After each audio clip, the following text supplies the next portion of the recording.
vamos para o próximo processo revolucionário, né? E o próximo tema da live propriamente, que é sobre a Guerra Popular na Índia. Aqui nós temos outro postagem, né, do blog Servir ao Povo também, Guerra Popular, Novas Ações na Índia, publicado aí no dia 5 de dezembro, sendo essa uma republicação do site Red Herald, né, o Arauto Vermelho. Sempre recomendo aos companheiros que estejam sempre acessando esses sites rotineiramente, né, o Servir ao Povo, o Red Herald, né, todos esses sites são muito importantes para a gente ficar informado sobre o que vem acontecendo. Bom, o que diz, né? Houve relatos de várias novas ações na Guerra Popular na Índia, dirigida pelo Partido Comunista da Índia Maoísta, desde a última vez que relatamos. No dia 22 de novembro, um soldado policial de Buster Fighter ficou ferido após a ativação de um dispositivo explosivo improvisado no distrito de Sukma de Chhattisgarh. Buster Fighter é uma força especial do velho estado indiano para tentar combater a Guerra Popular. A explosão aconteceu durante um exercício de dominação da área, foi realizado para construir uma estrada.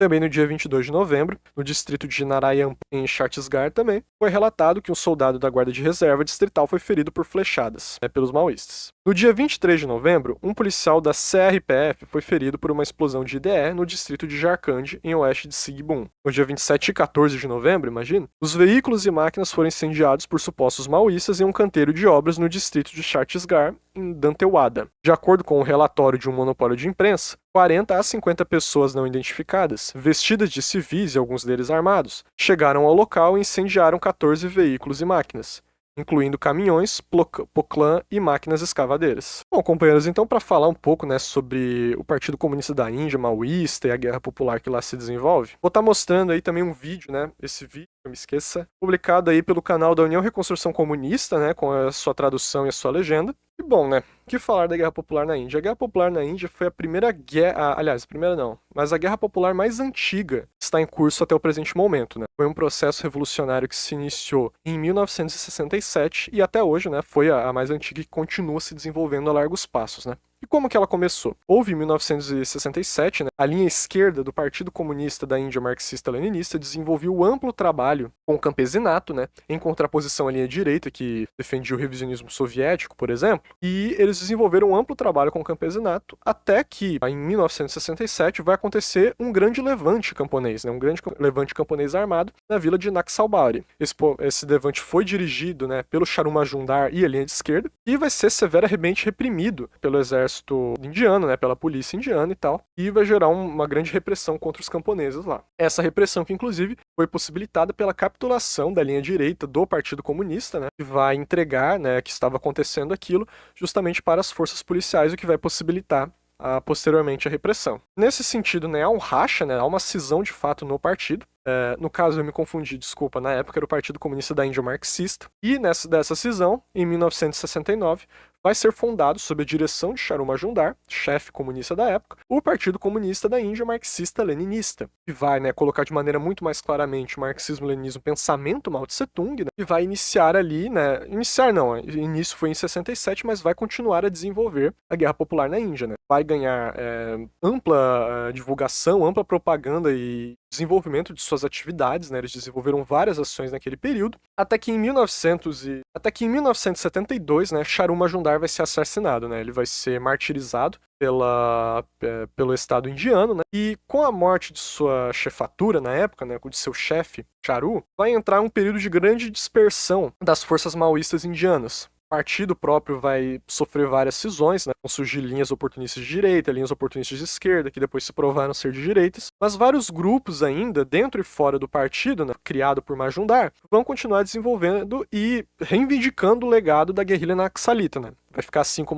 que será conhecido a guerrilha maoísta na Índia, a guerrilha naxalita. Vários grupos vão se desenvolver num período que vai ser chamado pelos próprios maoístas indianos atualmente como o capítulo negro.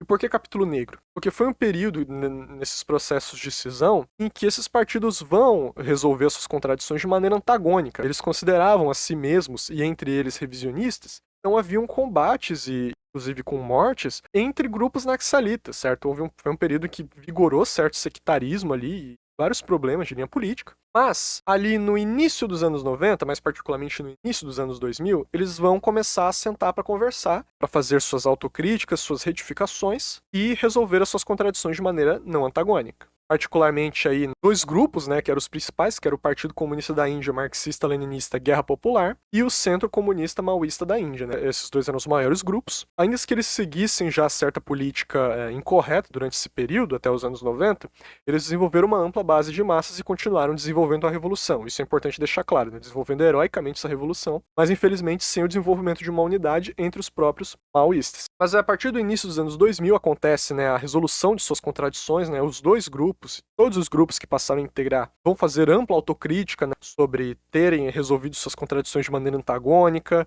sobre terem causado contradições que não seriam necessárias entre os grupos, até que em 2003 vai ser de fato selado esses acordos. Em 2004 vai ser fundada, como uma união de todos esses grupos, o Partido Comunista da Índia Maoísta, que é o partido que até hoje dirige a Guerra Popular. É importante destacar, né, que um exemplo, né, desse poder massificado que os maoístas já tinham na Índia é que os congressos e conferências em que aconteciam, por exemplo, o Grupo Comunista Maoísta da Índia, tinham presença de milhões quase de massas, né, para ouvirem os dirigentes falar. Então, de fato, eram grupos que encarnavam de fato os interesses à linha do proletariado e do campesinato indiano, certo? Bom, então em 2004, como eu falei, né, o partido vai se reconstituir, né, enquanto Partido Comunista da Índia Maoísta, sob a direção do secretário-geral, o camarada Ganapaf, que até por poucos anos atrás ele ainda era o secretário-geral, né, e o principal dirigente do Partido Comunista, e vão se desenvolver heróicas lutas, certo? Em 2005, o monopólio de imprensa da Índia, né, o Times of India, já declarava que os maoístas eles tinham atividade e presença em 170 distritos e em 15 estados por toda a Índia, né? E poucos anos depois, se eu não me engano foi em 2009,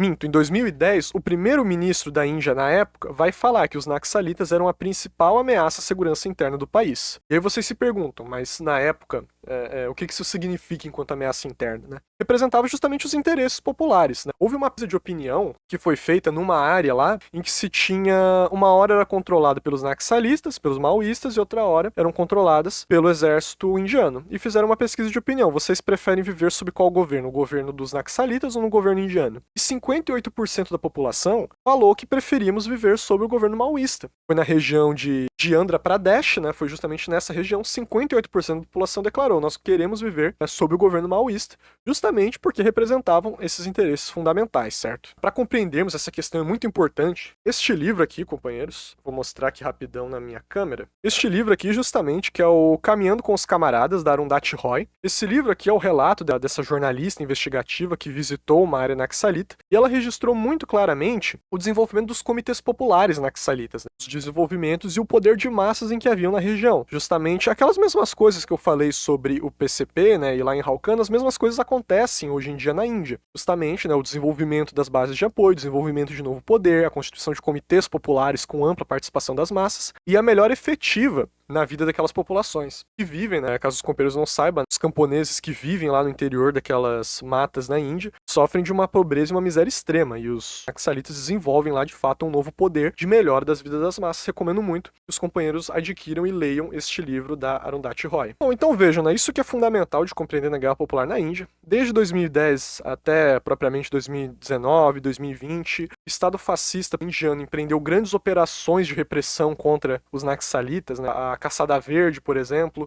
que eliminou vários de seus grandes líderes, né? Aniquilou o camarada Azad, por exemplo, que inclusive tem um livro dele aqui importante, que os companheiros, na medida do possível, tenham esse livro. Prendeu, né, o camarada Ajit, e de fato o partido foi perdendo grandes territórios ali que já havia desenvolvido amplo novo poder, né? Mas é um mito, né, espalhado pela reação, justamente de que os maoístas haviam dispersado, que eles estão em decadência, que não existem mais, né? Ficam mostrando os mapas do Corredor Vermelho muito pequenos, mas na prática, como isso é colocado pelo próprio monopólio de imprensa, os naxalitas ainda têm atuação em 9 estados. E como falado propriamente por Abai, que é um dos spokesmen, né, falam com a imprensa do partido, o interesse hoje dos naxalitas não é em desenvolver mais áreas, mas sim em consolidar os comitês populares nas áreas em que já estão libertadas, certo? E para além disso, né, eles vêm continuando a se desenvolver cada vez mais e mais ações, como eu próprio mostrei ali no site do Servir ao Povo, a ponto de que, inclusive, uma matéria do Indian Express